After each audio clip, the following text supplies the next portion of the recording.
Welcome to another new video. I am Muhammad Afzal and you are watching Sir Afzal Khoso YouTube channel. Fixed preposition की आज video number 9 है। Video number 1 से लेकर video number 8 तक already हमारे YouTube channel पर मौजूद हैं। अगर आपने नहीं देखी तो ऊपर आई बटन आ रहा है, आप उस आई बटन पर क्लिक करके वो वीडियोस देख सकते हैं। क्वेश्चन नंबर 41 है, ही क्यूरेल्ड डैश हिज वाइफ। क्यूरल जो वर्ड होता है उसके साथ प्रीपोजिशन विथ भी इस्तेमाल होता है और प्रीपोजिशन ओवर भी इस्तेमाल होता है। अब प्रीपोजिशन विथ कब इस्तेमाल होगा और प्रीपोजिशन ओवर कब इस्तेमाल होगा, आइए देखते हैं। वर्ड क्यूरल, जब झगड़ा जो है किसी पर्सन के साथ होगा, किसके साथ? पर्सन के साथ। क्यूरल का मतलब क्या होता है? झगड़ा। तो झगड़ा जब किसी पर्सन के साथ होगा तो हम प्रीपोजिशन विथ का इस्तेमाल करेंगे। किसका इस्तेमाल करेंगे? प्रीपोजिशन विथ का। जब झगड़ा किसी पर्सन के साथ होगा, किसी शख्सियत के साथ होगा, किसी आदमी के साथ होगा तो हम प्रीपोजिशन विथ का इस्तेमाल करेंगे। और अगर झगड़ा किसी मैटर पर होगा, किसी प्रॉब्लम पर होगा, किसी मसले पर होगा, हम कह देते हैं मैटर, तो तब हम प्रीपोजिशन जो है ओवर का इस्तेमाल करेंगे। किसका? प्रीपोजिशन ओवर का। अब आपको क्लियर हो गया कि पिक्योरल वर्ड के साथ प्रीपोजिशन विथ कब लगेगा और प्रीपोजिशन ओवर कब लगेगा। जब झगड़ा या क्योरल किसी पर्सन के साथ होगा तो हम प्रीपोजिशन विथ का इस्तेमाल करेंगे, और जब क्योरल वर्ड किसी मैटर पर होगा, किसी मसले पर होगा, किसी प्रॉब्लम के अंदर होगा तो हम प्रीपोजिशन ओवर का इस्तेमाल करेंगे। अब अगर हम देखें ये सेंटेंस नंबर 41, तो इसमें क्यूरेल्ड वर्ड इस्तेमाल हो रहा है और हिज वाइफ हो रहा है।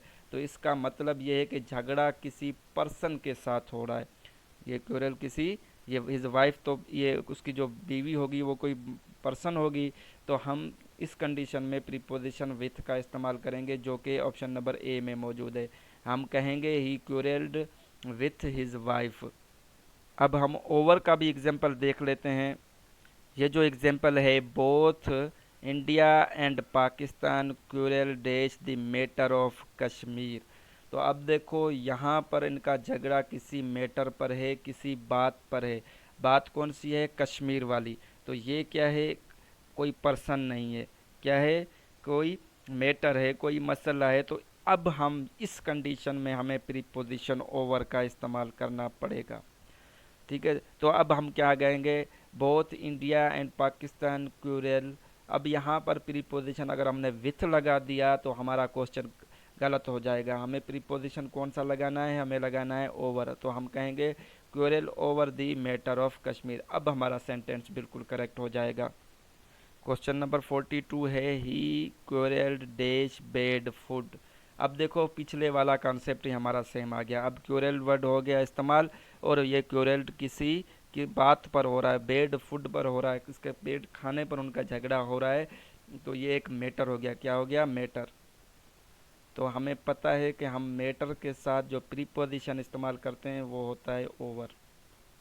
जब भी हमारा झगड़ा किसी मैटर पर होगा, किसी बात पर होगा, तो हम उसके साथ जो प्रीपोजिशन इस्तेमाल करेंगे वो होगा ओवर। तो यहाँ पर प्रीपोजिशन इस्तेमाल करना है वो है ओवर। ठीक है, जो कि हमारे ऑप्शन नंबर बी में मौजूद है। यहाँ पर हम जो है विथ इस्तेमाल नहीं करेंगे। हम ये नहीं कहेंगे कि ही क्यूरल्ड विथ बेड फूड, तो ये हमारा गलत हो जाएगा। करेक्ट कब होगा? जब हम इस तरह वर्ड ओवर का इस्तेमाल करेंगे, OVER, ओवर। तो यहाँ पर जो ऑप्शन नंबर बी में मौजूद है, he curled over bed food. Question number 43 है, I wish to remind you dash the promise. अब जब भी किसी सेंटेंस के अंदर वर्ड रिमाइंड इस्तेमाल हो रहा हो तो इसके साथ फिक्स्ड प्रीपोजिशन का इस्तेमाल होता है। किसका होता है? फिक्स्ड प्रीपोजिशन का। और वो फिक्स्ड प्रीपोजिशन कौन सा होता है? वो होता है ऑफ। जब कभी भी किसी सेंटेंस के अंदर हमें फिक्स्ड प्रीपोजिशन लगाना हो और वर्ड जो है रिमाइंड लिखा हुआ हो तो उसके साथ प्रीपोजिशन हम ऑफ का इस्तेमाल कर देंगे। अब हम कहेंगे I wish to remind you of the promise. क्या कहेंगे, ऑफ द प्रॉमिस। तो यहाँ पर कौन सा प्रीपोजिशन इस्तेमाल होगा, ऑफ, जो कि ऑप्शन नंबर बी में मौजूद है। अब हम कुछ और एग्जांपल्स इसके देखते हैं। Your face always reminds me dash my mother. हमेशा आपका चेहरा जो है मेरी माँ की याद दिलाता है। तो रिमाइंड्स, यहाँ पर भी रिमाइंड्स वर्ड इस्तेमाल हो गया। मैंने आपको बताया है कि रिमाइंड वर्ड के साथ हम कौन सा प्रीपोजिशन लगाते हैं ऑफ। तो यहाँ पर क्या हो जाएगा, your face always reminds me of my mother. दूसरा एक एग्जांपल है, ही always reminds me my mistakes. वो हमेशा मेरी मिस्टेक्स याद दिलाता है। रिमाइंड्स, अब वर्ड कौन सा इस्तेमाल हो रहा है, रिमाइंड्स। तो इसके साथ भी रिमाइंड जो वर्ड होता है, मैंने आपको ऑलरेडी बताया है कि वो फिक्स्ड प्रीपोजिशन कैरी करता है, जो क्या होता है, ऑफ। तो हम क्या कहेंगे, he always reminds me of my mistakes. Question number 44 है, I invite you to come dash tea tomorrow. अब यहाँ पर जो प्रीपोजिशन लगाना है, या हम इनवाइट जो वर्ड होता है उसके साथ फिक्स्ड प्रीपोजिशन का इस्तेमाल करते हैं। अब फिक्स्ड प्रीपोजिशन कौन सा होता है, वो होता है टू। ठीक है, सेंटेंस के अंदर अगर इनवाइट वर्ड इस्तेमाल हो रहा है तो उसके साथ जो फिक्स्ड प्रीपोजिशन लगेगा वो होगा टू। जैसे इस सेंटेंस में है, आई इनवाइट यू। तो इनवाइट की वजह से यहाँ पर जो प्रीपोजिशन लगेगा वो होगा टू। हम कहेंगे, I invite you to come to tea tomorrow, जो कि ऑप्शन नंबर बी में मौजूद है, टू। यहाँ पर एग्जाम्पल है, ही did not invite her dash his wedding. तो अब इनवाइट वर्ड इस्तेमाल हुआ है, तो इनवाइट वर्ड इस्तेमाल होने की वजह से हमें यहाँ पर जो प्रीपोजिशन लगाना पड़ेगा वो होगा टू। हम कहेंगे, he did not invite her to his wedding. Question number 45 है, he is looking dash a job. अब जो वर्ड लुक होता है उसके साथ प्रीपोजिशन एट का भी हम इस्तेमाल कर रहे होते हैं। कभी हम फार लगा रहे होते हैं एज अ प्रीपोजिशन, कभी हम आफ्टर का इस्तेमाल कर रहे होते हैं, और कभी हम इन टू का इस्तेमाल कर रहे होते हैं। हम लुक के साथ फॉर एग्जांपल एट लगाते हैं तो ये एक फ्रेजल वर्ब बन जाता है। उसके बाद look for, look after, look into, तो ये मुख्तलिफ कंडीशंस इनकी बनती हैं जिस पर ये प्रीपोजिशन इस्तेमाल होते हैं। फॉर एग्जांपल एक वर्ड है लुक, हम कहते हैं लुक। ठीक है, तो लुक के साथ हम एट का भी इस्तेमाल करते हैं, लुक के साथ हम फार का भी इस्तेमाल करते हैं, लुक के साथ हम आफ्टर भी इस्तेमाल करते हैं, और लुक के साथ हम इन टू का इस्तेमाल भी करते हैं। अब एट कब लगेगा, लुक एट, जब हमारी मीनिंग सेंटेंस की निकल रही हो कि इधर देखो। कौन सी मीनिंग, इधर देखो।